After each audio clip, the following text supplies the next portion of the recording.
Super. Alors, on va démarrer le shiur sur la paracha de Yitro. Alors, on va essayer d'expliquer. Le sujet, c'est la notion de l'écoute. Très important de comprendre que dans l'écoute, dans le fait d'entendre, il y a quelque chose qui nous fait vibrer.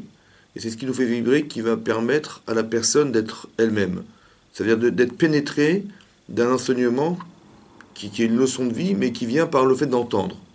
Et le fait d'entendre, c'est ce que, en fait, c'est ce qui est marqué dans la paracha d'Yitro, au début de la paracha. Si la Torah insiste lourdement sur le fait que Yitro, il ait entendu quelque chose, Vaishma Yitro, Kohen Midian, Roten Moshe. Donc il a entendu Yitro, qui était prêtre de Midian. Donc il faut savoir que prêtre de Midian, c'est comme tu dis, c'était le pape, quoi. C'était voilà, c'était quelqu'un qui était vraiment ancré dans la Vodazara, c'était un véritable idolâtre. Et il a entendu quelque chose qui l'a carrément révolutionné. D'accord. Et c'est ce qu'explique Rashi en disant Mashmoa Shama, quelle écoute il a pu avoir Yitro, ou bas, et il est venu se convertir au judaïsme. Rashi rajoute pas Leit Gayer en hébreu qui veut dire se convertir, mais la Gemara dans Zvachim, à la fin de Zvachim, elle dit là-bas Leit Gayer pour venir se convertir. C'est-à-dire que quelque part il a fait un choix de vie, qui était le choix de passer dans le judaïsme. Mais qu'est-ce qu'il a pu entendre qui a pu faire que qu'il ait pu réagir de cette sorte. Ouais. Et on voit que la capacité d'entendre, elle est très forte. Ça veut dire qu'il y a quelque chose dans l'écoute qui fait que quand on entend quelque chose, une information, il y a une écoute qui nous laisse indifférents et il y a une écoute qui nous transforme. Alors moi, ce qui m'intéresse, c'est de réfléchir à cette notion-là. Ouais, d'essayer de comprendre que quand tu entends des choses, tu écoutes des shiurim, tu écoutes des informations, tu écoutes, etc. Il y a quelque chose qui va faire que cette écoute, elle doit permettre d'une transformation de la personne. Voilà, c'est ce qui est marqué ici. Il y a des choses qui vont permettre à Yitro d'être transformé. On voit que Yitro, quand il va parler avec Moshe Rabbeinu, etc., il va dire après, il va dire Ata Yadarti, maintenant je sais, qui Gadol Hashem, qui est grand Hashem, Mikol Elohim, de tous les dieux. Alors Rachid expliquait, c'est pas qu'il a dit, tiens, tu vois, parmi tous les dieux, Dieu c'est le plus grand. Non. C'est de dire qu'en fait, il a compris que Dieu était le Dieu. C'est pas de tous les dieux. Alors Rachid expliquait pourquoi c'est quoi de tous les dieux. Pour dire qu'avant d'être sûr que Hachem était le Dieu du monde, il a pratiqué toutes les idolâtries possibles, imaginables. Il les a toutes faites. Il a dit même, et même le judaïsme, j'ai pratiqué le judaïsme, mais pas convaincu. Donc il y a une différence entre voir le judaïsme et entendre le judaïsme. Tu vois? Il y a des événements qui sont là et qui nous font entendre quelque chose qui nous permettent d'accéder à la connaissance qui devient une connaissance construite. Ça veut dire que je réagis à ce que je sais. Et pas que je sais. Tu dis je sais et alors. Tu dis alors. Bon. Ça veut dire que quand tu dis et alors, ça veut dire que ça vient répondre à rien. Tu dis bah voilà, tu me dis ça et alors. Bon. Le problème c'est que j'ai entendu mais je ne vois pas quoi ça vient répondre. Il faut dire que quand on écoute et que ça vient répondre à quelque chose, c'est forcément quelque chose qui va nous permettre de réagir. Encore faut-il avoir la question. Donc, ça veut dire que Yitro, dans sa démarche philosophique, il a une démarche qui est intelligente, c'est-à-dire qu'il se pose des questions, Yitro. Il se dit, bah tiens, où est-ce qu'il est le bon Dieu? Qu'est-ce que je fais sur Terre? Toutes ces questions qu'on peut se poser, en fait, qui attendent des réponses. Et peut-être que c'est celui qui se pose la question qui voit la réponse. Ça veut dire que si tu t'interroges pas, tu peux voir des choses tu vas voir des miracles. Ouais. Même des miracles, hein, un truc extraordinaire. Et tu dis, ok, super, ouais, Dieu existe, ouais. Mais ça ne va pas te transformer. Pourquoi? Parce que ça vient répondre à rien. Il faudrait au départ qu'il y ait un terrain d'explication, qu'il y ait un terrain d'interrogation. C'est-à-dire que tu t'interroges, tu te poses des questions, tu te tortures, ça te fait mal. Et à un moment donné, tu vois quelque chose qui te soulage. Et c'est la réponse est un soulagement qui permet à la personne d'intégrer l'information et de faire réagir à l'information. Tu vois? Et d'arriver à la simcha de l'information, à la joie de l'information. Une réponse sans question. Comment? Une réponse sans question, on ne la voit pas la réponse. Exactement. Pourquoi? Parce que tu vas te demander, mais à quoi ça vient répondre? Tu comprends? Voilà, tu dis, ben, ok, ouais, et alors, tu vois, qu'est-ce que ça veut dire, ou qu'est-ce que ça sous-entend, ou qu'est-ce que ça suppose, tu vois, il n'y a pas. Tu vois, c'est comme tu dis, tu vois, dans les chirurgies, qu'est-ce qu'on fait dans les cours? Dans les cours, je fais un peu exprès de poser des questions. Pourquoi faire? Parce que si je vous donne des réponses en question, tu vas dire, ok, ouais, j'ai compris, tu vois. Par exemple, tu vas lire un texte, tu as compris ce qui a marqué? Tu vois, j'ai compris. Mais non, est-ce que tu as compris à quoi ça vient répondre? Tu comprends, c'est pas pareil. C'est-à-dire qu'il faut d'abord que tu te poses des questions. Et après, tu vois Rachi, tu vois les commentaires. Et à partir de ces commentaires-là, ouais, tu vas pouvoir établir quelque chose. Ça marche pas? tu vas pouvoir établir un soupçon de réponse qui permet d'élaborer. D'accord? C'est ça que je veux dire. Que c'est très important que la shmia, ça vient de répondre à quelque chose. La shmia, c'est l'écoute. Que tu réponds, ça répond à quelque chose d'émotionnel. Alors Rachid dit qu'il a entendu deux choses qui l'ont révolutionné. Il a entendu la guerre contre Amalek. Oui, dans la fin de la Parashat Béchalar, on a fait la guerre contre Amalek, on a gagné la guerre. Et il a aussi entendu l'ouverture de la mer Rouge. Dans la Gemara, il y a une troisième opinion qui n'est pas marquée dans Rashi, c'est qu'il a entendu le mont Sinaï. Et ce qui s'est passé sur le mont Sinaï, où on a reçu la Torah. Ça va? Et ça l'a complètement révolutionné. Pourquoi les plaies d'Égypte ne l'ont pas touché? Tu vois? Il y a des miracles incroyables, mais ça l'a touché. La guerre contre Amalek, la guerre contre un peuple Amalek, ça l'a touché. Et c'est ça qu'il a, il a dit, c'est ça que Dieu est Dieu, là c'est là que Dieu est Dieu. Et aussi quand il a entendu l'ouverture de la mer Rouge. Il ne s'est pas créé des ennemis. Comment? Il ne s'est pas créé des ennemis, là-bas. Yitro, bien sûr. Parce que quand il a fait Tchouva, il a renié carrément l'idolâtrie. Et les gens qui étaient idolâtres, ils ont voulu l'assassiner carrément. Ils l'ont jeté dans une rivière. Et qui c'est qui l'a sauvé? Moshe Rabbeinu, ça va? C'est lui qui lui a sauvé la vie. Mais ça veut dire qu'il a fait Tchouva, donc il est venu se convertir. Il est venu, alors qu'on sait pertinemment que Yitro, c'est pas un simple homme, c'est quelqu'un qui était dans le pouvoir, qui était un des conseils de Pharaon, etc. Et qui était proche du pouvoir, donc proche de l'Égypte, proche de la noblesse. C'était quelqu'un mais qui avait cette capacité de neutralité. Ça veut dire qu'il était neutre dans son jugement, et objectivement, il était tzaddik dans ce sens-là, tu vois.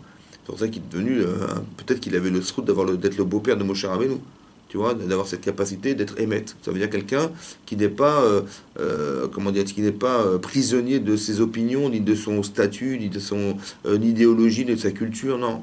Il est émet. Ça veut dire quelqu'un qui voit, et s'il voit le émet, il dit, ok, c'est ça la vérité, j'accepte. Maintenant, le Maharal de Prague explique, le Maharal de Prague, il y a un sefer qui s'appelle le Gourarié, qui explique ici dans Rashi, quel était le sens de la démarche de Yitro. Parce qu'en fait, il faut savoir comme ça. Qu'il y a des. Comment ça s'appelle? Il y a des forces de la nature. Tu vois? Ce qu'eux appellent des dieux, en fait. Bah, t'as le dieu des animaux, t'as le dieu le soleil, t'as le dieu la lune, t'as le dieu je sais pas quoi, tu vois? Ce sont des dieux. Voilà, ce sont des dieux, c'est-à-dire qu'il y a des choses qui sont des divinités pour eux. La santé, la maladie, tous ces trucs-là sont des dieux, tu vois. Et c'est qui le dieu des dieux? C'est qui le dieu qui domine tout ça? Alors, même Abraham, il a pensé qu'au départ, Dieu, bah, c'était le soleil. Après, il a vu qu'il y a la nuit. Après, donc tout se contredit. Après, il a compris qu'il y avait quelqu'un au-dessus de tout ça qui gérait tout. Ça va?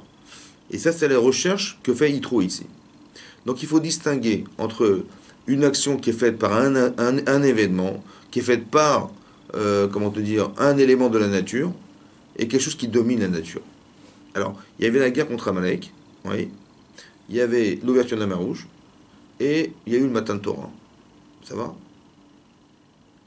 Quand il y a eu les plaies d'Égypte, bizarrement dans le texte c'est marqué, dans le texte de la Torah c'est marqué qu'il y a eu Makat Shechin. La Makat Shechin c'est la plaie d'époux.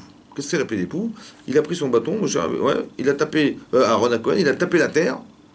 Et la terre est devenue des poux. Ça va?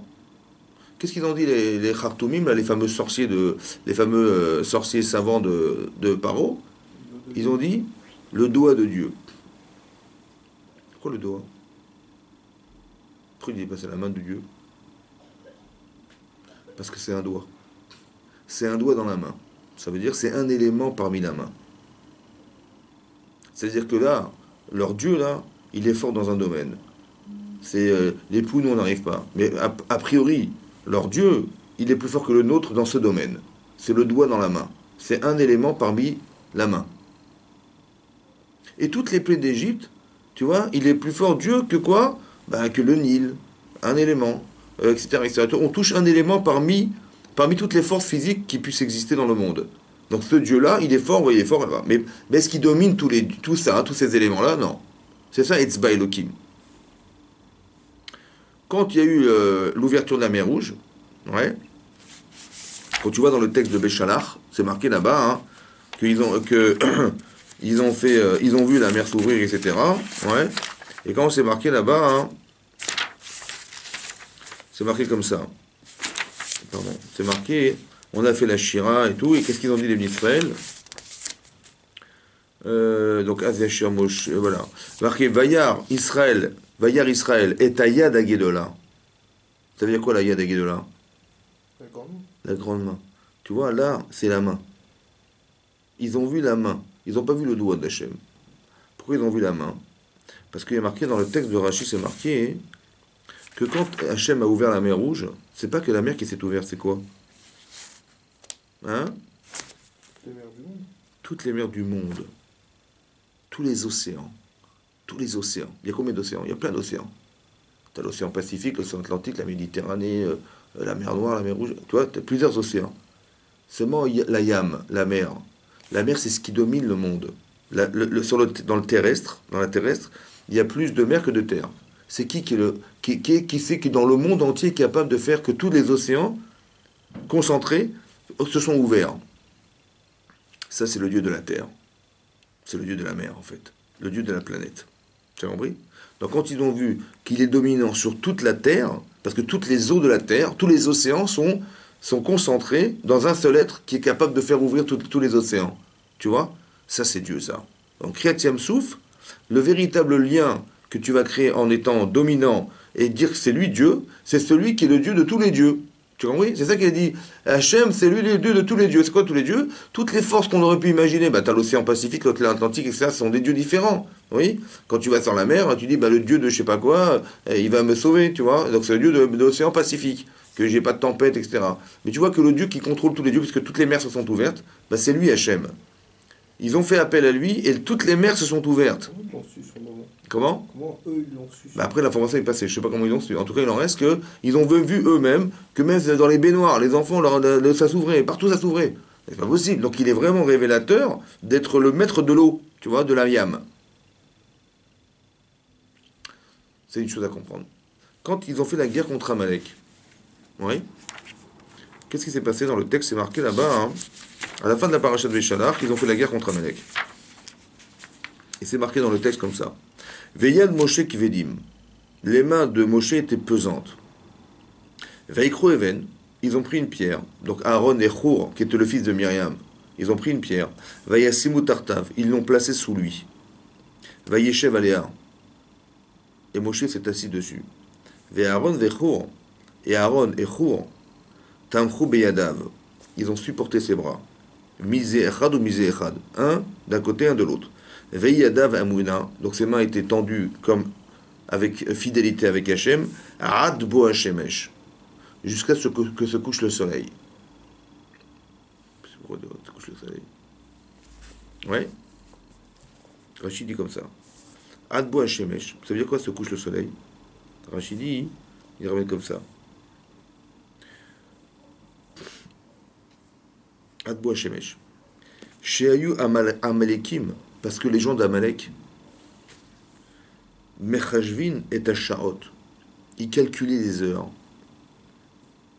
Astrologia, grâce à l'astrologie.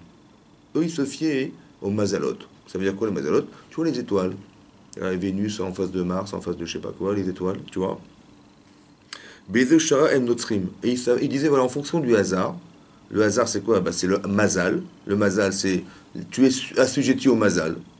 C'est-à-dire que toi, tu dis, on sait pertinemment dans le Shabbat de la Fkouf Mouvav, elle dit, il y a des mazalot. Ça veut dire, un type qui est né tel jour à telle heure, il est de mazal X, Y, Z. Tu vois? Maintenant, eux, ils disaient, c'est ça, en fait. Mais il y a un mazal auquel tu es assujetti. Ça a marché. C'est pourquoi ça a marché chez toi? Parce que mazal, un tel, tu es dans une phase positive. Ou l'inverse, ce sont des mazalot. Mais tu subis les mazal. Tu vois? Amalek, il va selon le mazal. Ok? Ça va? Qu'est-ce qu'il a fait, Hachem? Ve'imid la'em Moshe Chama. Tu sais ce qu'il a fait, Moshe Rabbeinu? Il a suspendu le soleil. Il s'est arrêté, le soleil. La terre ne tournait plus. Donc le soleil s'est arrêté. Ve'irvev et Tashaot. Il a mélangé les heures. Le matin, normalement, c'est, tu vois, tel style d'étoile dans le ciel, là où tu te positionnes, ça te dit si tu vas réussir ou rater. Ça va? Ok? Mais c'est les heures. C'est-à-dire que la terre, elle tourne et les heures passent. Et en fonction du moment Il y a un mazal, des fois ça peut être bélier, ça peut être je sais pas quoi, tu vois, et c'est en fonction des heures. Qu'est-ce qu'il a fait Moshe? Il a arrêté le soleil. Donc il a bloqué les heures. Qu'est-ce qu'il a fait? Les types, ils sont devenus fous, quoi. Parce qu'il n'y a plus de mazal. Donc il ne savait pas s'il allait gagner ou perdre. Tu as compris pas? Mhm. C'est quoi la guerre contre Amalek? Une guerre de conviction. Hein? Une guerre de conviction. De quoi? De conviction, enfin de monnaie. De quoi? Si tu arrêtes le soleil, c'est quoi le soleil? C'est le soleil? Le soleil, c'est le luminaire qui éclaire toute la terre. La mer qui enveloppe toute la terre. C'est qui le dieu de la terre? Ben, c'est le dieu qui contrôle la mer. C'est qui le dieu de tout le ciel? C'est celui qui contrôle Vous savez. le soleil. Tu sais ce que c'est Amalek? Tu sais que Yitro, il était proche d'Amalek. Parce qu'il y pensait qu'on est tributaire d'un mazal. Ce Yesod, il est marqué où ce principe, il est marqué comme ça. On dit que Purim, oui, on a fait la guerre contre Aman. Aman, c'est Amalek. Mhm. Ils ont de Agag. Ça va? Tu sais comment on appelle cette fête de Purim? Pourquoi on appelait Purim Purim? Pourquoi? Hachem, au nom du pour. C'est quoi le pour? Tu vois ça? D'accord. Le tirage au sort, c'est quoi le tirage au sort à Purim? Dans toute la fête de Purim, dans toute l'histoire de Purim, c'est quoi le tirage au sort? Ah, c'est un instant où Aman, il a dit, tiens, je vais tirer 2 numéros. Le pour, c'est 2 numéros. Il a tiré 12, il a tiré 13. 12, c'est les mois, 13, c'est le jour. Il dit, dans 12 mois, le 13e de ce mois, je détruirai j'exterminerai tout le clan d'Israël. Il a espéré, pour au tirage au sort, que ça sera un bon mazal. T'as compris? Très bien. On dit Purim au nom du pour. Purim, c'est un pluriel. Ouais. Au nom du pour qui est un singulier. Pourquoi Purim? Non, il fallait appeler ça. Comment on fait l'appeler? Si tu l'appelles tirage au sort, il faut l'appeler pour. Pourquoi l'appeler Purim? Pourquoi cette fête s'appelle Purim? Tu sais pourquoi? Parce qu'il y a 2 tirages au sort. Il y a 2 compréhensions du sort. Il y a celle d'Amalek et il y a la nôtre. Nous, on dit on ne dépend pas du mazal. En mazal Israël. Si un type, un goy, il va te dire, un astrologue, ou je sais pas quoi, il va te sortir une carte ancienne. Il dit, vous savez, monsieur, voilà ce qui va se passer, j'ai vu dans les astres, tadada. Tu dépends pas des astres. Tu dépends d'Hachem, qui est au-dessus des astres. C'est ça que Moshe a démontré. On a gagné la guerre des astres. Ça veut dire qu'on a gagné la guerre de quoi? Que la Torah, elle dépend pas, ni le juif ne dépend des mazalotes. Tu as compris ça? Il dit, ah, il va m'arriver ça, il va m'arriver ça. Il t'arrivera rien du tout. Tu pries, tu fais tchouva, ça va. Tu dépends d'Hachem. Hachem que tu dis mazal. Donc Hachem, il est au-dessus de la conception d'Amalek. Tu as compris ça ou pas? Donc ça veut dire que tu vois que c'est ça Hachem. Mais c'est ça Hachem. C'est lui qui est le Dieu de tous les dieux. Tu as compris? Il est le Dieu de tous les dieux dans le ciel. Et il est le Dieu de tous les dieux sur la terre. Ben, c'est ça Hachem. Tu as compris? Le soleil, il éclaire toute la terre. Le Dieu de celui qui contrôle le soleil, toute la terre, c'est Hachem. Tu vois, parce que les mazalotes, ils dépendent. Le ciel dépend de qui? Ben, de personne. Oui, tu comprends? Qui c'est qui peut contrôler le ciel? Toi-même, nous-mêmes, les hommes, on est dépendants, qui pensaient à Amalek. Et qu'est-ce qu'il a vu, Yitro? Que à Moshe Rabbeinu, il a arrêté le soleil. C'est-à-dire qu'il a arrêté le temps. Il a arrêté la capacité qu'on avait de se positionner par rapport au mazal. Donc c'est qui fait ça? S'il y a quelqu'un qui est au-dessus du soleil, alors, c'est qui celui-là? C'est Hachem. Ça, c'est Hachem. Tu as compris? C'est qu'il a compris. Et il a fait tchouva. C'est-à-dire qu'il a fait une recherche. Pas de dire, mais tiens, qui c'est qui est fort dans l'histoire? Non. Qui c'est qui est le plus fort? Qui c'est qui est au-dessus de tout ça? C'est ça qu'il explique le Maral de Prague. Tu vois? Quand tu cherches ça et tu vois ça,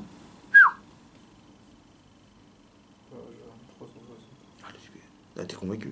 C'est bon. Mais il faut être un philosophe. Il faut quelqu'un qui pense, qui réfléchit, tu vois, qui se pose des questions. La Shmia, il a entendu ça. T'as compris comment il a réfléchi d'après le Maral? C'est un grand penseur, il trouve. Hein. Il a essayé de chercher qu'est-ce qui est au-dessus de tout. T'as compris ou pas? Donc il dit, bah, qu'est-ce qui est au-dessus de quoi? Bah, ou au-dessus de la terre, ou au-dessus du ciel.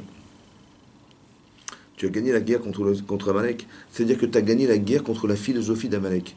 C'est quoi la philosophie d'Amalek? C'est quoi? C'est de dire, Chazvé Shalom, il n'y a personne au-dessus de tout ça. Il n'y a personne. Il y a des aléas dans la vie, tu vois. Des fois ça va, des fois ça va pas. C'est vrai ou pas? Des fois tu dis, bah, un type dit, il a fait un petit commerce, il a gagné des milliards, et l'autre il a fait la même chose, il a gagné des centimes. Bah, mazal. C'est inter. Tu es interconnecté à cette chose-là, mais c'est interdépendant de toi. Tu vois? Par exemple, tu dis on va faire la guerre contre l'Israël, ça veut dire quoi? Tu sais que tu vas te brûler ou pas? Bah oui, parce que ils ont une réussite, ces gens-là, exceptionnelle. La mer, elle s'ouvre devant eux. Il dit, tu sais quoi? C'est de la chance. Tu dis, mais c'est pas possible, il y a une coïncidence. Ben, il y a des choses comme ça. Il y a un type qui gagne l'auto, l'autre, la mer s'est ouverte. Il a de la chance. Mais tu sais quoi, la chance, ça va, ça vient. Et tu vas, on va vers la guerre contre ça, et tu verras qu'on va gagner. Et je vais te prouver qu'il n'y a personne derrière. C'est ça, Amalek. Tu as compris? Ça veut dire que tout ça, c'est du hasard. Mais le hasard, il n'y a pas de contrôle du hasard. Tu ne contrôles pas le hasard. C'est tu es victime du hasard. Comme ça, il pensait Amalek. Et Yitro, il pensait que c'était vrai, ouais, ouais, c'était pas contrôlable. Mais quand tu as vu que oui, c'est contrôlé, parce qu'il y a quelqu'un qui est au-dessus de tout ça, c'est ça Pourim, au nom du pour. On a fait la guerre contre Amalek, on fait la guerre contre cette fausse idéologie. Les Goïms, ils dépendent d'Amalek. Ils dépendent, pardon, du Mazal. Mais nous, on ne dépend pas du Mazal. En Mazal Israël. Tu n'es pas interdépendant de ce que tu vois. Tu comprends? Par exemple, Paro, il a vu que dans le désert, il y aurait du sang. Donc il dit, ils vont tous mourir dans le désert. Non. Ils ont fait tchouva, on a fait la Mila. Le sang qu'il a vu, c'était la Mila. Tu comprends? On transforme les choses. Tu comprends ce que je veux dire? Très important de comprendre que nous, on ne dépend pas de cette vision-là. Rien ne nous arrête. Tu sais pourquoi? On est au-dessus du Mazal. Tu sais pourquoi on est au-dessus du Mazal, Jonathan? C'est pourquoi? Mhm. Parce que l'origine du clan Israël, c'est qui? Ça va? Abraham Avinu. Sa femme était stérile, hein. Mhm. Elle n'avait même pas les outils pour avoir des enfants. Et son fils, c'est qui? C'est vrai. Yitzhak. Mhm. Il était marié avec qui? Avec, avec eux. Et Rivka était stérile. Et Rivka est stérile, elle a eu combien d'enfants? Elle a eu 2 enfants. Et Jacob, il a épousé une femme qui était C'est vrai. stérile. Ça veut dire, mais attends, c'est impossible. Comment tu veux imaginer qu'on ait un jour un peuple de ces gens-là, des gens, des stériles, quoi? Oui ou non? Mhm. Grâce à quoi ils ont eu des enfants? Ouais. Ben, Abraham, il a prié. Sarah, elle a prié. La prière. Mhm. Yitzhak, il a prié pour sa femme. Et Yaakov, sa femme, elle a prié pour elle-même. La prière. Ça veut dire que tu t'associes à Hachem, tu es au-dessus du mazal. Si quelqu'un il était dans un mazal de stérile, Mhm. tu peux sortir de ce mazal. Pourquoi? Parce qu'il n'y a pas de limite chez Hachem. Mais pour que tu découvres qu'il n'y a pas de limite chez Hachem, il faut que tu ailles au-delà de tes limites. Tu t'arrêtes pas à la réalité. Tu dis, bon, mais oh, mais il y a un mur devant moi, comment je vais faire? Oui, j'ai vu les mazalotes, j'ai vu une carte ancienne, elle m'a dit, voilà, ton mazal, c'est ça. Tu ne dépends pas de ça. Tu dépends que d'Hachem. Et c'est lui qui contrôle le mazal. Donc si toi tu fais tchouva, le mazal il change. Si ta tefila elle est très forte, Mhm. tu changes de mazal. Tu sais comment ça veut dire? C'est ça qu'il a eu trop. Yitro, il a entendu ça et ça l'a révolutionné. La guerre contre Amalek, mais dans la conjonction des deux, c'est quoi? Entre le Dieu de la terre et le Dieu du ciel, ben c'est le Dieu de la Torah. Celui qui fait le pont, le tampon entre le ciel et la terre, c'est quoi? C'est la Torah. Tu as compris ou pas? Il a vu que Matan Torah, Dieu il a donné la Torah, c'est-à-dire il a donné le Hémet. C'est-à-dire qu'est-ce qui va t'expliquer tout ça? Toi, tu es un philosophe, donc tu penses tout seul. Mais la Hémet, tu ne connais pas la vérité, toi. La vérité, c'est la Torah, c'est Dieu qui l'a donnée. C'est le Dieu qui est le Dieu du ciel et le Dieu de la terre qui va te donner la Torah. Ah, tiens, c'est sûr, c'est bon. Tu as compris? C'est ça qu'il a. Donc il a entendu ça, c'est là. Et quand tu as entendu ça, c'est. Toute la terre entière a entendu ce qui s'est passé sur le mont Sinaï. Pourquoi toute la terre entière? Pourquoi toute la terre entière? Parce qu'il est le Dieu de toute la terre entière aussi. Ce col-là, cette voix-là qu'on a entendue du mont Sinaï, qui a dit Anochi Hashem, tout le monde entier l'a entendu. Pourquoi c'est le monde entier?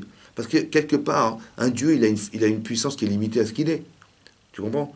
Mais là, tu vois bien que ça a été entendu dans le monde entier. Ça veut dire quoi? Ça veut dire qu'il est le Dieu du monde entier. Pas le Dieu soumis à des forces extérieures à lui. Non. C'est lui qui domine toutes les forces. Tu vois, c'est ça que ça veut dire. Donc c'est ça que ça veut dire. Donc cette lumière-là est très forte. Donc ça veut dire qu'il est très sensible, Yitro. Il a essayé, il attendait des réponses. Mais c'est très intéressant de réfléchir en se disant que quand tu cherches quelque chose dans ta vie, la réponse c'est Hachem qui va te l'envoyer. T'as compris? Parce que tu es demandeur. Alors Hachem, il attend que tu aies un vide, un manque. Et tu as ce manque. Alors il a qu'un seul plaisir, c'est de le combler. T'as compris? Mhm. Mais quand tu es soulagé d'avoir la réponse, tu comprends? Tu ne peux plus trahir cette réponse. Tu ne peux plus trahir la personne qui t'a donné la réponse. Ou alors tu peux t'engager par rapport à celui qui t'a donné la réponse. Et si c'est Hachem, que tu reconnais être Hachem, qu'est-ce qui. Tu comprends? C'est là que tu viens. La personne se convertit. Ou bien, c'est ça que je disais toujours, qu'un chiour, quand il est donné, s'il n'y a pas de transformation chez les gens, c'est pas un chiour. C'est qu'il n'y a pas d'écoute en fait. Tu n'as donné que des informations. Quand il fait un cours, Ok, bah, je vais vous faire savoir, voilà, il marqué ça, ok, super. Mais tu es dans l'information, mais c'est pas ça qui m'intéresse, je m'en fiche.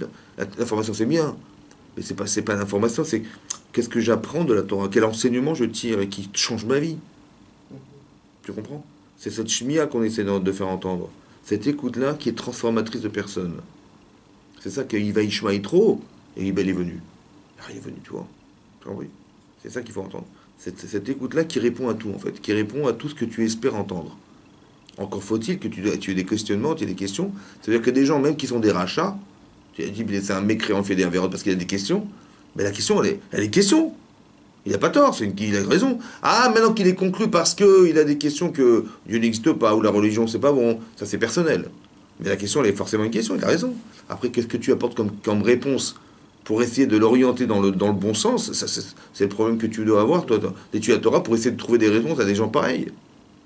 Mais quand cette personne-là, honnêtement, elle te pose des questions et elle veut avoir des réponses, mais que malheureusement, la réponse ne le contente pas, donc le type il reste dans ses idéaux, c'est qu'on n'a pas réussi à le convaincre, tu vois.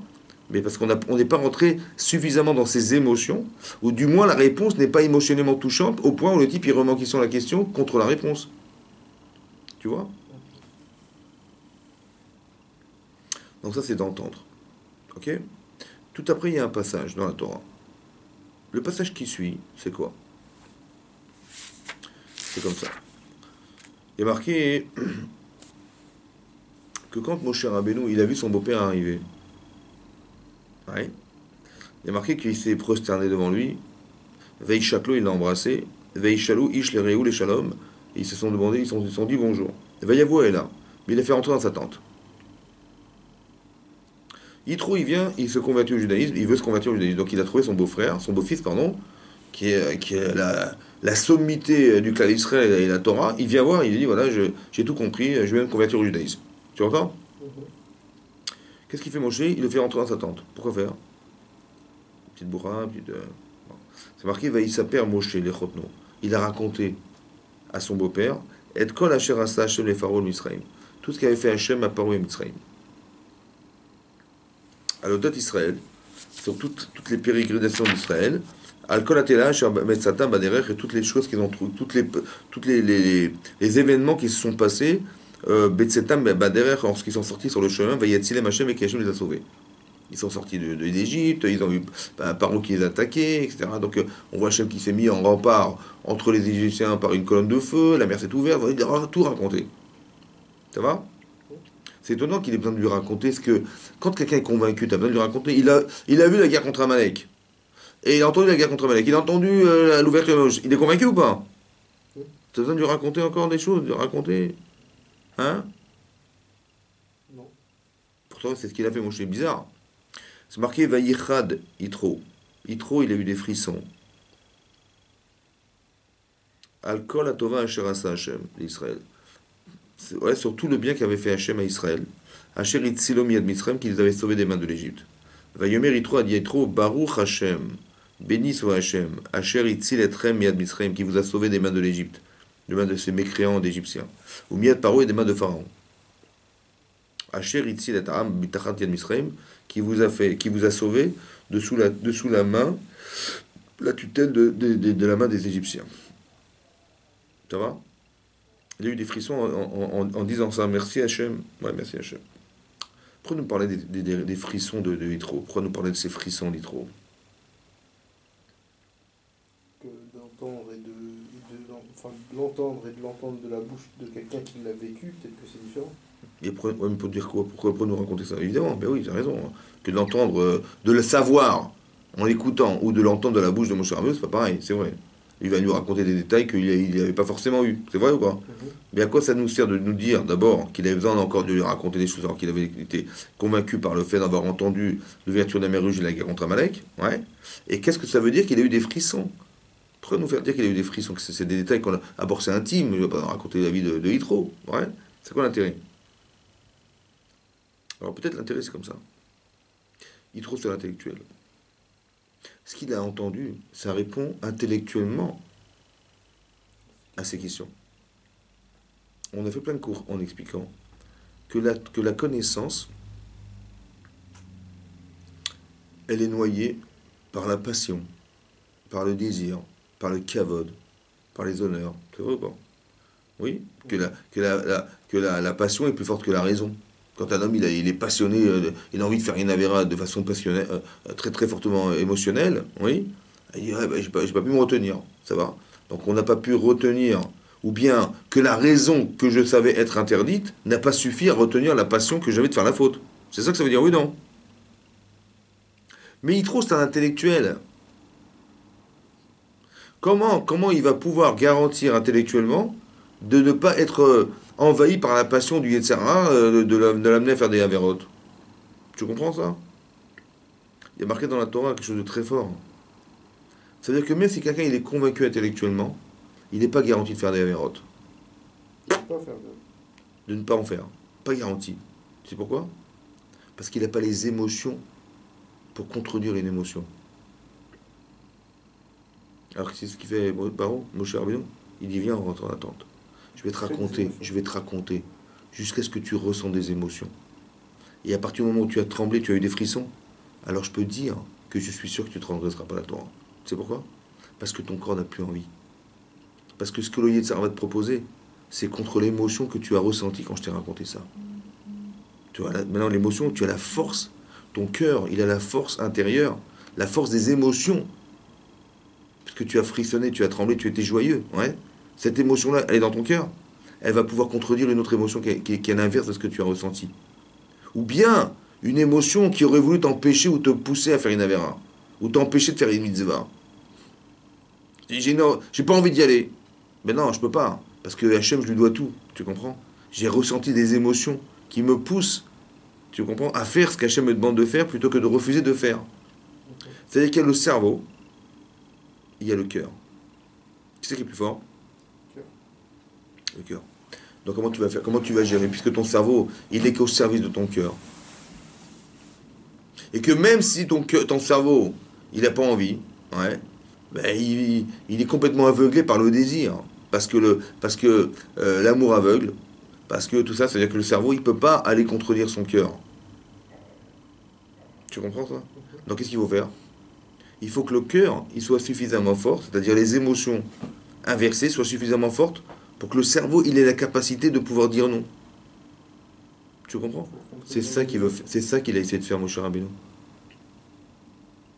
Il s'appelle l'eau, et de Kolaodot. Et je vais lui raconter, jusqu'à ce que je vois qu'il me dise ah, je suis très touché, tu vois. C'est que l'enseignement, c'est un enseignement émotionnel. Le rave qui donne cours, ou la personne qui parle, elle doit créer une émotion. Parce que s'il n'y a pas d'émotion, ça reste dans le domaine de l'intellect. C'est-à-dire de la philosophie, tu vois. Ok, bon, bah tu as compris, ouais, j'ai très bien compris, je suis convaincu, super. Mais sache que tu n'es convaincu qu'une partie de toi. La partie de toi, c'est ton cerveau. Mais il y a une autre partie de toi qui est encore plus forte, dans laquelle réside le Yetzirah, qui est ton cœur. Et tu vas voir que tu ne peux pas être plus intelligent qu'Adam Arishon. Et Adam Arishon, il a fauté. Ah ouais, tu as compris ça? Donc il faut que tu sois fort, c'est-à-dire que tu apprennes d'ici quelque chose. Il faut que tu étudies la Torah avec les émotions qui vont avec. C'est soit comme dans la Haggadah de Pessah, où tu poses des questions. Manishtana et Mikolailot. Mais après, il faut que tu racontes le sipour et que tu manges des matzot, et que tu manges du maror, et que etc., que tu vois, tu ressens, tu goûtes, tu vois qu'il y a des émotions qui vont faire que tu vas te rappeler que tu étais esclave en Égypte. Mais cette émotion d'avoir été, tu manges du charoset, du bitume, tu te rends compte ce que tu manges. Pourquoi faire? Pour que tu aies les émotions d'être l'esclave. Parce que ta tête, elle a compris. Mais ton corps, il n'a rien compris. Ou bien pas suffisamment compris, pas suffisamment ressenti. Bah, il s'appelle l'eau. Il va lui raconter. Tu as compris? Ah ouais. Il va lui raconter jusqu'à ce que Vaïchad. Où il était joyeux pour eux. Il a dit Baruch Hashem. Tu vois? Ce Baruch Hashem, il vient d'une émotion. Quand on a traversé la mer Rouge, on a eu très peur. Parce que les Égyptiens ne nous connaissaient rien. Quand on les a vus, on a eu très peur. Tu vois? Mais la Shira, le fait d'avoir chanté, après avoir vu que finalement ils ont été noyés, les Égyptiens, et on a vu Metal Sefatayam, on a vu ces cadavres qui étaient au bord au bord de la mer Rouge, et là on a dit la Shira. Tu sais ce que c'est que la joie? C'est ce qui vient répondre à la peur. j'ai eu très peur. Mais Dieu, il a soulagé ma conscience en noyant les Égyptiens. Tu vois? Ça veut dire que la proportion de la joie, elle peut venir de la peur. Si t'as pas peur, la joie ne vient répondre à rien. Peut-être dans ce cas, ça veut dire que la proportion de joie que tu peux avoir, c'est combien on t'a sorti de ta peur. Tu as compris ça? J'avais peur de me tromper. J'ai étudié la Torah, j'ai compris. Wow. Je ne savais pas la lacha. J'avais peur de mal faire. J'avais peur de mal faire. Et plus j'ai de la hirat shamaim, plus j'ai la crainte d'Hachem, plus j'ai peur de me tromper, plus de savoir la lacha. Voilà, ça me soulage. Tu vois? À la proportionnelle. Si tu t'en fiches, tu dis bon, bah, il m'a fait ça, ouais, d'accord. Qu'est-ce qu'il faut faire ça, ouais. Oh, de toute façon, je le fasse ou pas, c'est pas grave. Mais bon, je le sais. Merci, merci de m'avoir informé, je le sais. Mais ça ne me touche pas. Tiens, oui. Contrebalancer les sanctions. C'est marqué dans la paracha de Yitro que Hachem, avant de donner la Torah, avant de la Torah, il a demandé à Moshe tout seul de monter sur le mont Sinaï. Qu'est-ce qu'il lui a dit?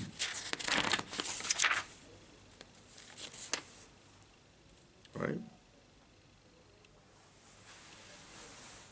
Il y a les choses suivantes.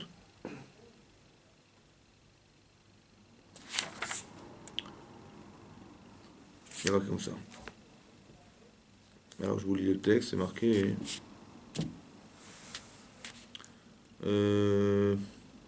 Attendez, c'est juste après.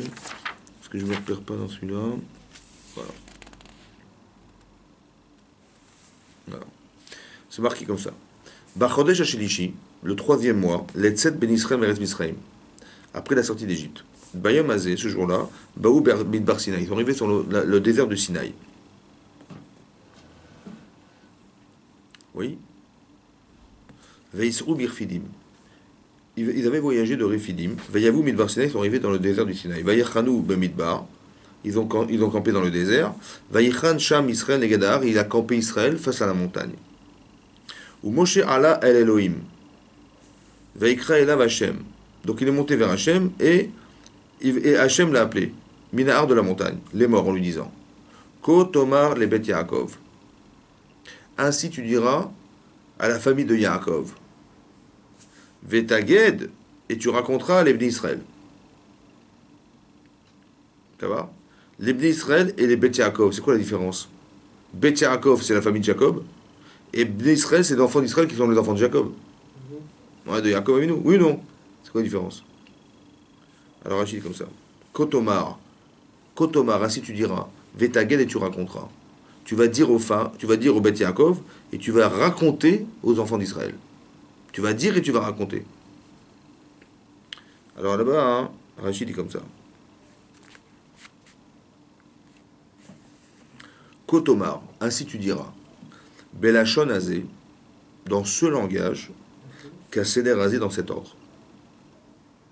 Le langage et l'ordre. Que quoi? Les Bet Yaakov. C'est quoi Bet Yaakov? La maison de Jacob. Et l'eau Anashim sur les femmes. Tu vas dire aux femmes.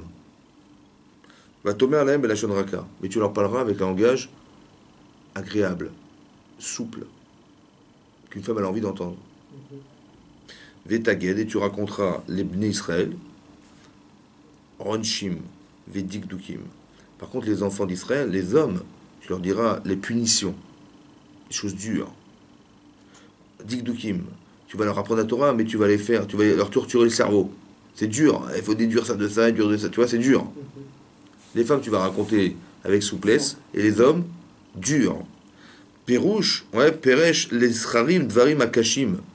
Tu vas expliquer les choses aux hommes, des choses qui sont dures à comprendre, dures à accepter. Tu vois? Kagidim comme des guidim, comme des tendons. Tu vois les tendons c'est dur. Vataged, Vetaged, ça vient de guidim qui sont des tendons. C'est les choses dures, tu diras aux hommes, et les choses souples aux femmes. Mais attention, dans quel langage et dans quel ordre? Il y a un langage de souplesse, de côté agréable, il y a un langage de dur.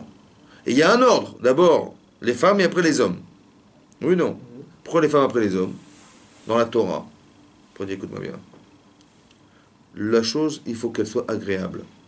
Avant d'être dure. Il faut agréable. Et après dur. Tu as compris? Quand tu lis la Torah, il faut que ce soit agréable. Comme si tu parlais à des femmes, que tu as envie de leur faire plaisir. Et après, tu dis les choses compliquées. Tu parles de la dureté de la vera, de la dureté du Onesh, de la punition. Tu as compris comment ça marche? Parce que si tu fais l'inverse, tu dis, vous savez, la Torah, c'est très dur, c'est très compliqué d'avoir, il faut réfléchir, il y a du Yetzirah, c'est dur. Moi, je dis, mais attends, il y a là-bas, hein, quand même. Tu vois, dans cet ordre-là, ça donne pas envie. Tu as compris, ça veut dire? Ça veut dire quoi? Ça veut dire quoi? Qu'est-ce qui est marqué là? Il est marqué d'abord l'émotionnel. Il faut que ton corps, il ait envie. Parce que le vrai problème, c'est ton corps. C'est lui qui veut pas. Qui c'est qui veut pas se lier à Hachem? Qui c'est qui veut pas être associé? Qui c'est qui veut pas aller là-bas? Spirituellement, qui c'est qui veut pas? Tu comprends? Tout le monde veut. Mais qui c'est qui veut? C'est la Neshama qui veut. Ton corps, l'inverse. Et comment on va manger demain? Et comment on va faire demain? Et comment, tu vois? On est que dans le lendemain, nous. La Neshama dit, attends, mais tu rigoles, quoi. La Neshama, elle dit, non, très ta métier, la résurrection des morts, le Mashiach. T'as Neshama. Mais ton corps, il dit, attends, mais demain, on fait comment demain? Attends, d'abord, il faut voir d'abord. Attends, tu parles de religion, mais attends, et comment on va survivre demain? Tu as compris? Ton corps, il est déjà au lendemain. Ta Neshama, elle est déjà au là-bas. Alors, comment tu réconcilies les deux? Il faut qu'elle ait le plaisir d'entendre que c'est possible. Que le plaisir. Après, tu lui diras, mais c'est parce que j'ai plaisir à faire que je dis, bah, même si c'est dur, c'est pas grave, ça me fait plaisir. Tu comprends ce que je veux dire? Dans cet ordre-là, toujours. L'émotion, il faut que ton cœur. Le Yitzhara, hein, tu ne peux pas l'avoir avec de la dureté. Mais quand je dis Yitzhara, ça veut dire, il faut que dans ta balance, contre ce qu'on voudrait te pousser à faire, il faut que tu aies le plaisir de faire l'inverse. Il faut que tu aies le plaisir de dire, mais ça va pas ou quoi? Le plaisir que j'ai d'être adulte, je ne vais pas quand même me comporter comme un enfant, tu vois. J'ai tellement eu plaisir, la fierté d'être un adulte, que je ne vais quand même pas me comporter comme un enfant. Je dis, est-ce que demain tu es capable de rouler à 180 sur l'autoroute? Avec les flashs, les machins, la vitesse. Il y a des jeunes, ils foncent sur l'autoroute, ouais. Mais est-ce qu'ils risquent leur vie? Hein? Vadaï? Oui. Pour qui? Pour l'adulte. Mais le jeune, il dit, mais non, attends, je sais conduire. Mais attends, combien j'ai de chance de tomber dans un accident? Combien? Ah bah, tu vois? Mais pourquoi le type, il réfléchit pas à risque? Tu sais pourquoi? Parce que le plaisir, il est plus fort que le risque. Il est même plus fort que sa vie.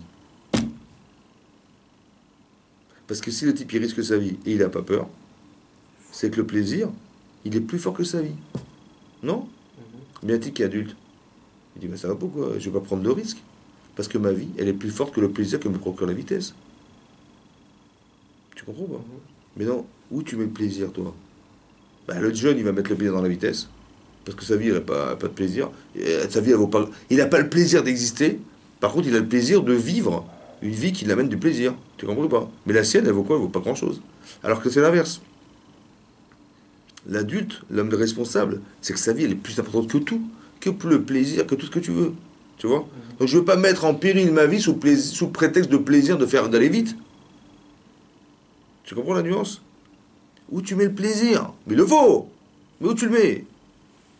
Tu as compris? Il y a un ordre. Le plaisir et après la rigueur. Mais où tu mets le plaisir? Tu as compris? Ça, il faut l'entendre, ça. Tu comprends? Dans cette paracha, hein, on parle d'écoute et on parle de son. Des sons. S-O-N. Il a entendu des voix. Il a entendu des choses. Tu vois?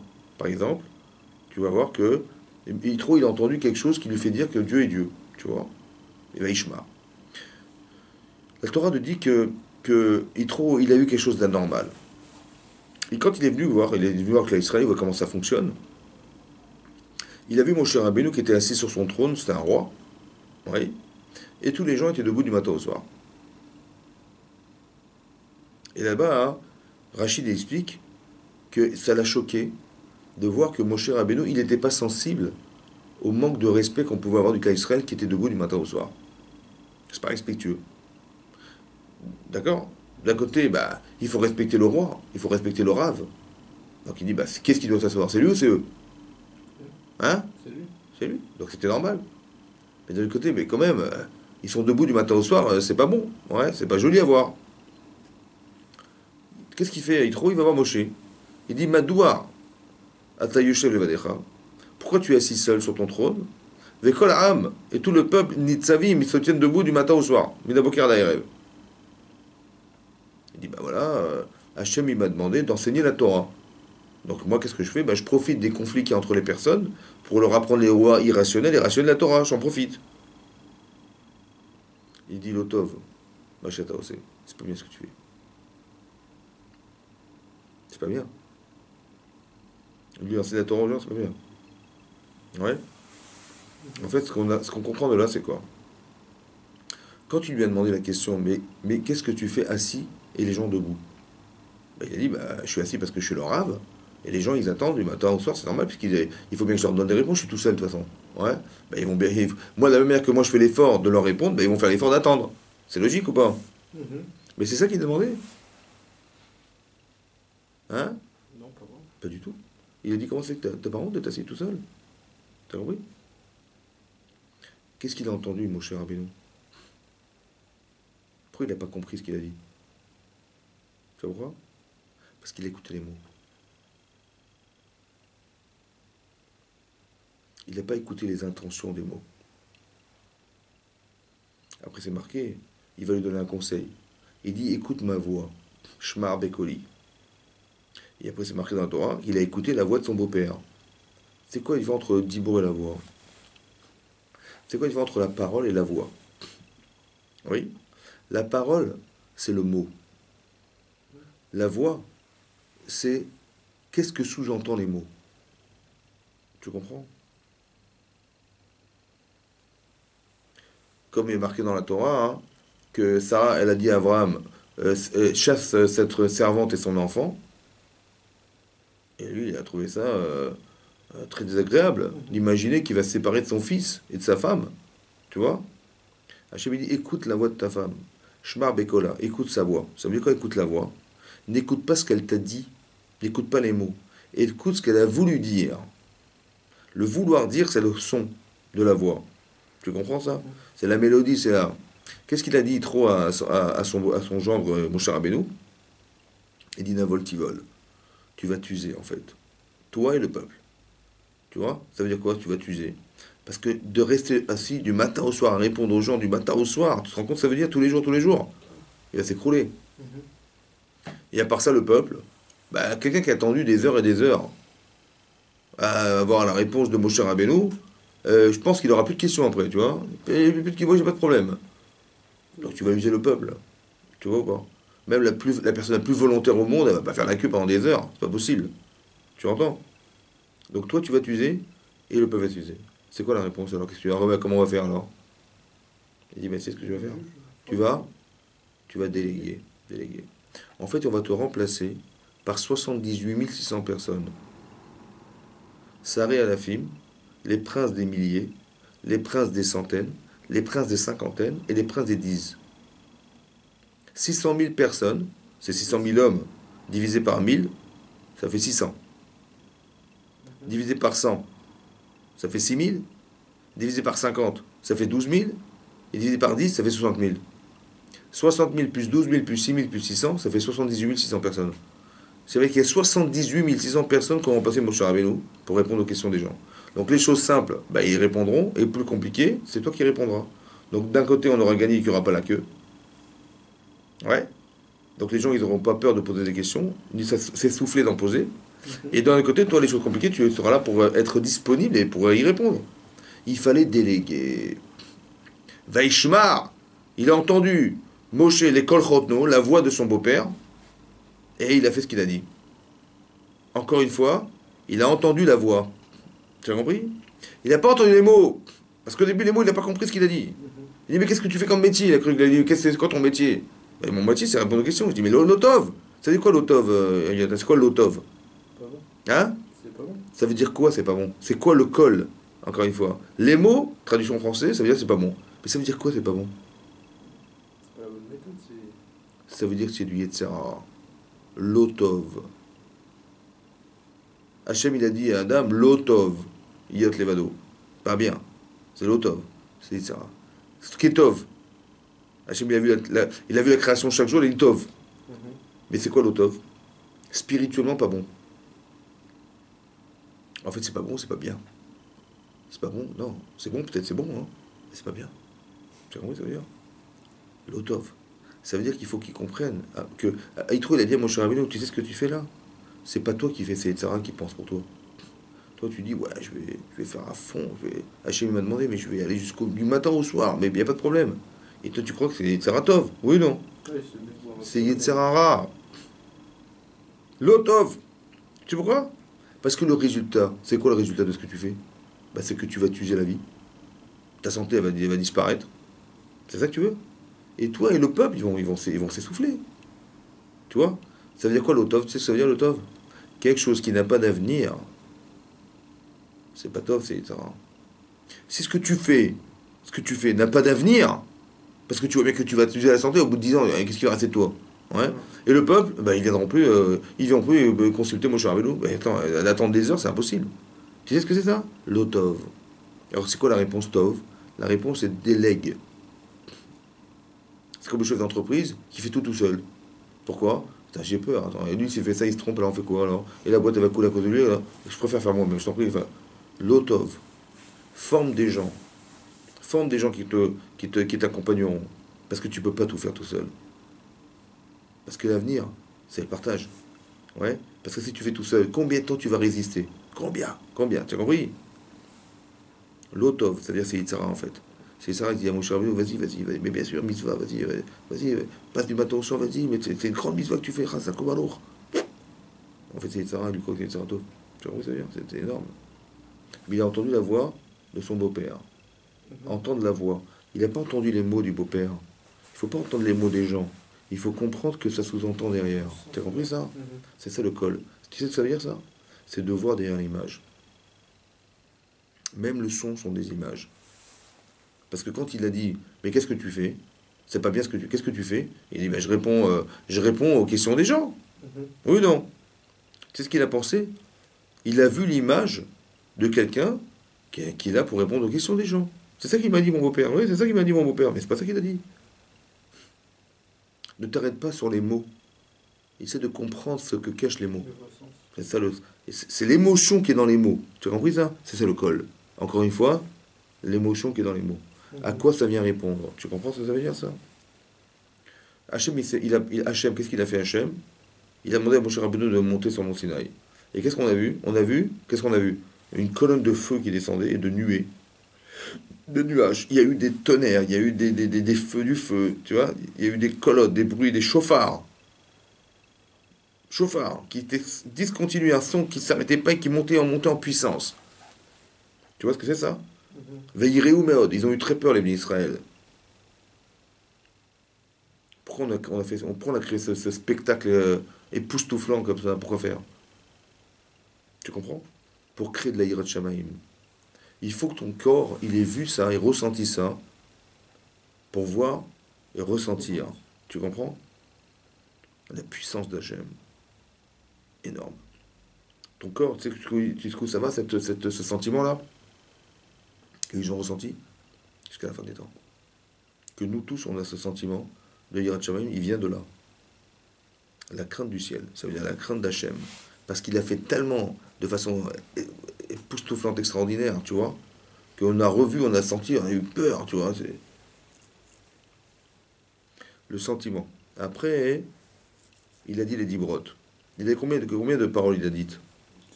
Hein? Qui a dit ou qui a? Hachem, il a dit combien? Qu'on a entendu. Une, Hein? deux, Deux. Il a dit Anoché Shemegecha. Pourquoi il a dit? Parce que lui, Midrash Rabbah, les Israéliens ont dit nous aussi, on va écouter Hachem comme toi tu l'écoutes. Donc quand Moshe est monté, il est redescendu en bas, devant, à la frontière où il ne pouvait plus monter les Israël. Il était stoppé avec eux là-bas. Dit le Midrash. Ouais. Et Hachem il a parlé. Donc ils ont entendu. Mais quand ils ont entendu, ils ont eu tellement peur. Il y en a qui sont morts. Ils sont morts. Ou ils sont sauvés. 12 par Saot. Ils ont fait 12 amot, 12 000 amot. Ils ont cavalé, ils ont couru, ils ont eu peur. 12 000, ça veut dire environ 15 kilomètres. Ils ont couru, hein, comme des fous. Ouais. Et après, ils ont dit, non, on ne peut pas écouter la voix d'Hachem. Tu vois, tu parleras avec Hachem et non, on écoutera de toi. Ça veut dire qu'ils ont. Et qu'est-ce qui a marqué là-bas? Ils ont vu des colottes. Vaïrou est ta colotte. Oui. Ils ont vu quoi? Les sons. C'est quand Hachem y parlait, dit Rashi, on voyait dans le ciel les paroles Anochi et Shema qui étaient gravées dans le ciel en feu. Ils ont vu des colottes. Rashi dit qu'ils ont vu ce qu'on peut pas. Ils ont vu ce qu'on entend. Normalement, tu peux pas voir ce que tu entends. Bah, ils ont vu ce qu'on entend. Tu entends? Tu as compris? Ça veut dire quoi de voir ce qu'on entend?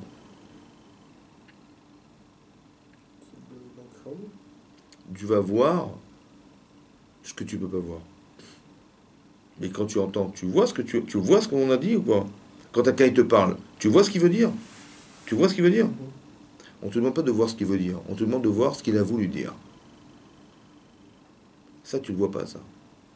C'est ça le col. Qu'est-ce qu'il a voulu dire, Hachem? Ils ont eu tellement peur. Ils ont tellement eu peur de ce qu'ils ont compris, de ce qu'il a voulu dire, qu'ils sont sauvés. Ils en sont morts même. Tellement la puissance de la connexion était grande. Quand Hachem a dit je suis ton Dieu qui t'ai fait sortir d'Égypte, ils ont eu l'expérience de voir ce que c'était Hachem. Hein? Mais il leur a dit tout ce que j'ai fait, je l'ai fait pour toi. Je l'ai pas fait pour vous. T'as compris? C'est pour toi. Anochi Hachem Elokera. Je suis ton Dieu. Tu te rends compte? Tu te rends compte, ça veut dire ça? Tu sais ce que c'est Hachem? Hein? Tu sais ce que c'est l'univers? Tu vois l'univers, ce que c'est l'univers? C'est grand, quoi. Hein? Mais Hachem, c'est ce qu'il a créé. Mais il est quoi, lui? Hein? Tu t'imagines quoi? Il a dit, je suis ton Dieu. C'est comme si que il a un livre devant lui et il a marqué ton nom. Tu vois les émotions secrètes, là? Ils ont eu tellement peur. Énorme. Il n'a pas dit, tu es mon serviteur que j'ai sorti d'Égypte. Tu entends ça? Tu vois les émotions sacrées, ça? Il n'a pas dit, tu es mon serviteur, dorénavant, que j'ai sorti d'Égypte. Il a dit, je suis ton Dieu qui s'est fait sortir d'Égypte.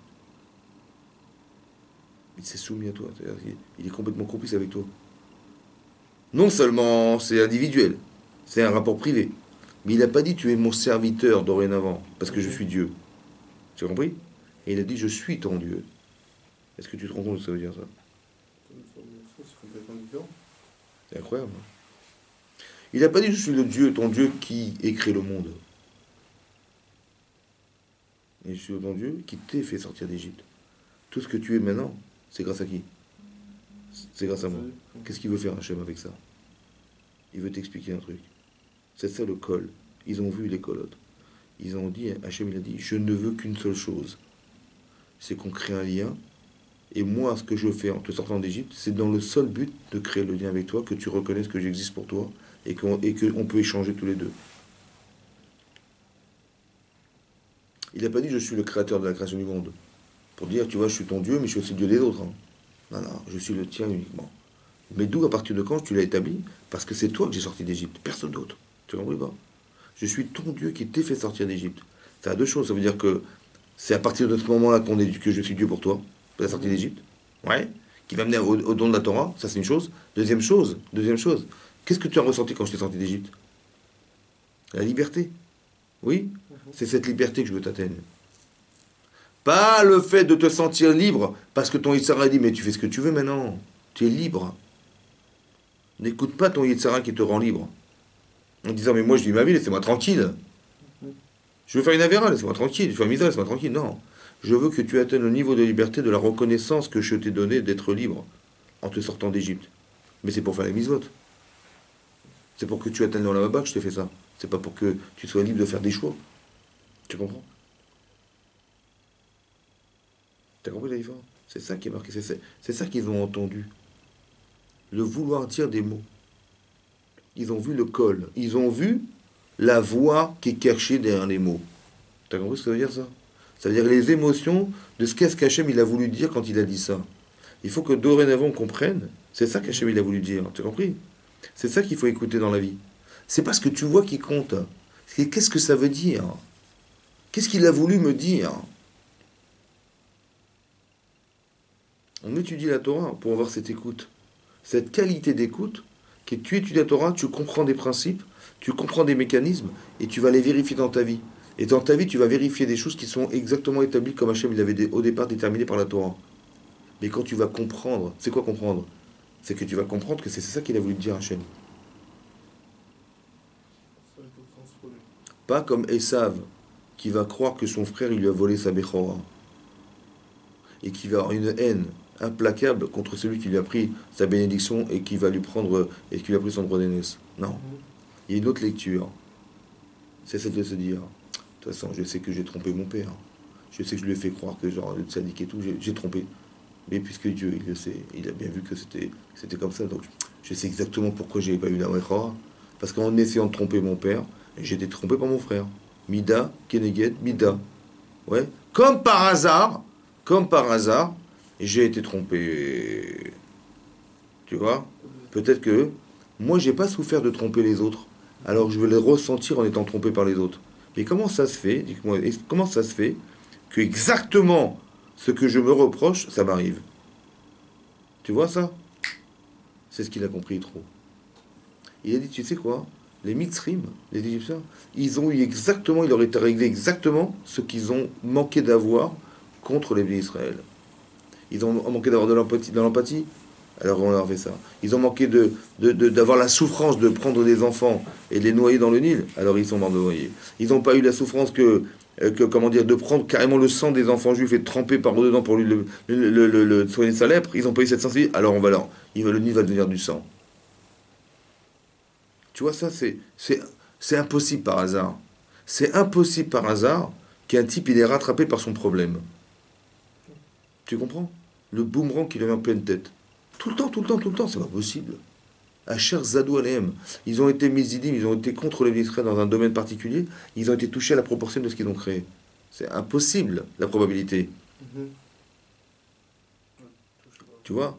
Ça, c'est la lecture du cas d'Israël, ça. Et les autres, ils vont dire, ben non, il va piquer ma Bechora, il va piquer ma Bracha. Il va renier le fait que c'est un tricheur, tu vois? Il a triché son père en faisant croire que, soi-disant, est-ce qu'on peut pas, on prélève du sel, le macer sur du sel, le religieux, tu vois, ça, dans le religieux, puis à côté, il tue Nimrod, il tue les machins, il a une double vie, quoi, tu vois. Il dit, jusqu'à quand tu crois que ça va marcher, ton truc? Tu vois? Ça, c'est la lecture qu'ils ont. Donc, il dit, bon, je vais faire croire à mon père, et comme ça, je m'arrange, je gagne sur les deux tableaux. Tu comprends? Et mais tu trompes qui, en fait? Tu trompes ton père? Non. Tu trompes Hachem, mais tu rêves. En vérité, ça, il devait recevoir la bracha et la bechora, le droit d'aînesse. La bénédiction, c'est lui de recevoir. C'était lui l'aîné. Seulement, il a raté son rôle. En trichant. Mais tu trompes qui, en fait? T'as compris ce que je veux dire? Par des mots, tu trompes qui? En disant des mots pareils. Tu trompes ton père, mais tu rêves. Mais tu crois que tu vas tromper Hachem. Mais derrière la bechora, le droit d'aînesse, c'est des mitzvot. Derrière la bracha, c'est Hachem qui la donne. Mais tu veux croire que tu vas tromper Hachem, mais tu plaisantes ou quoi? Tu sais pourquoi? Parce que le type, il s'arrête sur la personne. Il s'arrête sur les mots. Comme si que le mot, c'est un morceau de phrase. C'est un morceau de quelque chose. Mais non, essaie de comprendre que derrière des mots, derrière des gens, il y a quelque chose. Comme derrière un corps, il y a une neshama. Donc, comme dans tout, il y a derrière quelque chose. Il y a toujours un décor, mais il y a toujours quelque chose derrière un décor. Quand Caïn, il tue son frère, mais il dit, je me suis débarrassé de ce qui me fait souffrance. Oui? Il dit, mais t'as pas compris. Derrière Caïn, il y a des gens qui devaient vivre. Les sangs de tes frères crient vers moi. Les sangs de tes frères crient. Mais quoi le sang? Le sang de ton frère. Les sangs, c'est quoi les sangs? La grande Sanhedrin a dit, la Mishnah a dit là-bas, ouais, que quand tu as tué Evel, tu n'as pas tué un homme, tu as fait un génocide. Parce que les gens qui devaient naître de cette personne qui sont innocentes, mais tu les as tués. Tu comprends? Comme si que derrière l'image, il y avait d'autres images. Mais essaie de comprendre que derrière un mot, il y a un col, il y a un son. Essaie de comprendre que derrière un homme, il y a des neshamot, il y a des âmes. Tu vois, oui. Arrête de t'arrêter sur l'image. C'est ça d'écouter le son. T'as compris? Derrière, tu vois la guerre contre Malek? Tu vois Hachem. Ah bon, mais comment tu fais? Parce que derrière l'image, il y a quelque chose d'autre. Tu comprends ce que je veux dire? C'est ça qu'il faut arriver à avoir cette sensibilité-là. Et c'est cette sensibilité-là qui nous transforme. De ne pas s'arrêter sur les mots, de ne pas s'arrêter sur les gens, sur les personnes, sur un événement. Essaie de voir qu'est-ce que ça veut dire. À quoi ça vient répondre, l'événement, à quoi il vient répondre. Soit subtil, soit fin, soit raffiné. Tu comprends? Et tu vas voir des choses. C'est ça d'écouter la voix. Tu as compris ce que je veux dire? C'est ça la shmiya, c'est ça l'écoute. Si tu as cette qualité d'écoute-là, mais tu peux transformer toute ta vie entière. Mais si tu l'as pas, c'est une formation, comme si on devait se former à entendre, apprendre à entendre. Tu comprends? Et cette qualité d'écoute-là, elle te permet de pénétrer ta personne au point de te changer toute ta vie, quoi. C'est ça qu'on essaie de faire. C'est ça la paracha d'Yitro. Et ça, c'est ce qu'on apprend de Yitro. Vaishma Yitro, il a entendu Yitro. Tu vois? Il n'a pas vu Amalek. Il n'a pas vu, c'est compliqué de comprendre. Hein. Parce qu'il fallait comprendre qu'est-ce qu'il a cherché à répondre en voyant ça. Hein? Surtout à son niveau. Bien sûr. C'est-à-dire que lui, mais c'était ça sa recherche, tu vois? Il a compris derrière l'image. Derrière Amalek, il y a en vérité, Amalek c'est le Mazal. Et derrière ça, il y a un Mazal au-dessus du Mazal, c'est Hachem. C'est ça, t'as arrêté le soleil. Ah, ouais. Donc il veut dire que le soleil qui éclaire toute la terre, il est dominé par quelqu'un qui est au-dessus de la terre, du soleil. C'est qui ça? C'est ça Hachem. Tu as compris? Celui qui domine, celui qui éclaire toute la terre. Celui qui domine la chose dans laquelle je suis subordonné, qui est le Mazal, qui est les astres, etc., qui influent sur la terre. Il y a quelqu'un au-dessus de ça, il y a un être au-dessus de ça. C'est ça qu'il a vu dans Amalek. Et dans la mer, il a vu que toutes les mers sont ouvertes. Qui c'est qui est maître de tous les océans? C'est vrai? Tout ce qui est essentiel de la planète, essentiellement des 2 tiers de la planète, c'est de la mer. Et dans la mer, il y a des frontières. Et dans les frontières, il y a des océans. Il est le maître de tous les océans. Tu comprends ce que je veux dire? De tout. Voilà. Et ça, il faut avoir cette écoute-là, cette réflexion, cette pensée-là, pour avoir la satisfaction, le plaisir de voir que c'était ça, c'est à ça que ça vient répondre. Waouh. Tu comprends? C'est ça qu'il faut. Et ça transforme un homme, ça. Pas figé sur les éléments, mais de voir derrière les éléments. Et s'habituer à penser comme ça, de s'habituer à penser comme ça. Tu vois? C'est ça d'entendre, de voir des sons. De voir des sons. Tu vois? Razak Baruch. Razak.